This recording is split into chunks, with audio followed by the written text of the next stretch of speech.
Hey everyone, it's Alex here from Ninja Teacher, and today I've got a good update about travel to Vietnam. So the final restriction on travel requirements to get into the country has now been removed. That is the PCR test 72 hours before you fly, or the rapid test 24 hours before you fly. That has now been removed. It's official.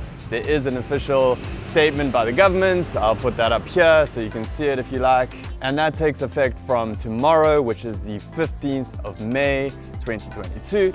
And that's great. It means that's the final requirement that has been removed in terms of entry restrictions. So there's actually nothing else that you need to do other than book a flight, get a visa, and come into Vietnam, which is really great news. It was only a few months ago that Vietnam was almost completely closed off, and now it's pretty much fully open in terms of arriving in the country without restrictions. You no longer have to fill out the health declaration as of last month. You don't need a vaccination certificate.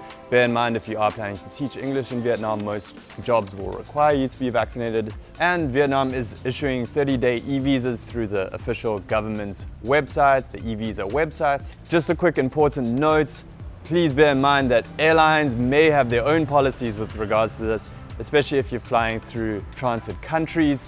Double check with your airline to make sure they know that this information is now valid.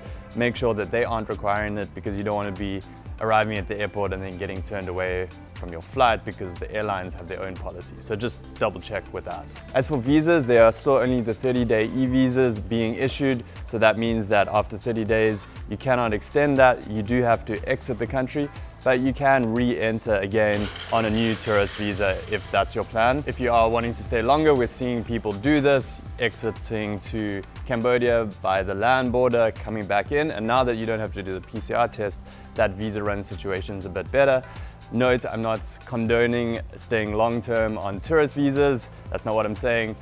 We are a TEFL training company, so we recommend everyone that is planning to come live in Vietnam, you get a teaching job, you get a proper working visa. So yes, 30-day e-visas aren't great for people wanting to stay longer in Vietnam, but if you do need to do at least one visa run or two visa runs, so you have enough time to apply for a job, or if you're coming to Vietnam for a holiday, bounce around through Southeast Asia, but you can do 30 days in Vietnam and then travel to another country, come back. The land visa runs from Ho Chi Minh City to the Cambodia border seem to be going ahead pretty consistently. People just go to the border, 3-hour bus ride, get a new visa, come back in. And without the requirements of the test, that's going to be a lot easier and cheaper.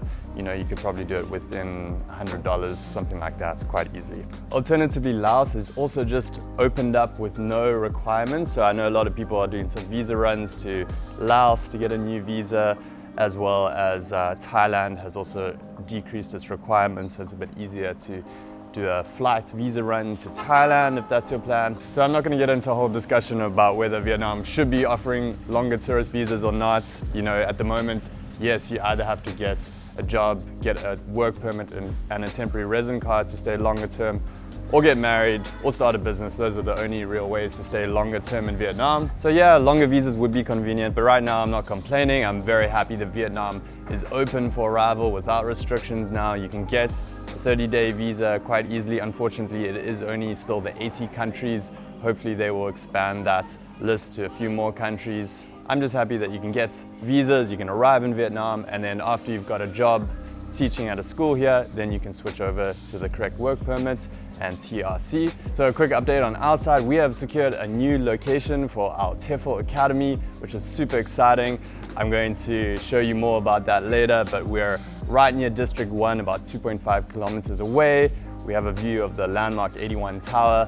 Very excited. We're starting to set that up right now for our June and July programs. And we've had an amazing response from all of you for our TEFL courses this year. The one scheduled in September is full actually. We have 16 participants, so it's a full course right now. That's our 4-week Vietnam TEFL course. And then as well as that, we have our 2-week fast track program, which is 2 weeks of practical training and job assistance for those that have taken a TEFL course before and just want that support of getting some extra practice in the classroom, getting support with arriving in Vietnam, and then assistance with finding a job. Obviously, that's all included in the full 4-week course as well. And because of the big demand, we've gone ahead and added some more course dates in November and December. So if you're wanting to get started teaching English in Vietnam later in the year, and whether you have a TEFL or you don't, you can look into those programs. One of those would be a good option for you. And because we have the June and July fast track coming up soon, we have a few spots left on those. So if you're wanting to get started teaching English in Vietnam quite soon, then yeah, our first one's in June, the 11th of June. That's our 2-week fast track program. And then our first full 4-week TEFL course is on the 2nd of July. So you can check those out on our website, apply if you're interested, and we're really excited for those. We've been chatting to our network of schools and they're ready to hire well-qualified ESL teachers, especially in Ho Chi Minh City and some other cities around the country. So if you're eager to get started, move to Vietnam, things are looking really positive here right now, and we're really excited about everything that's going on at the moment. So stay tuned for more videos about teaching English in Vietnam, living in Vietnam, life, culture here. I'm going to be making some more videos in Ho Chi Minh City soon, so stay tuned for those, and I will speak to you all soon. Peace.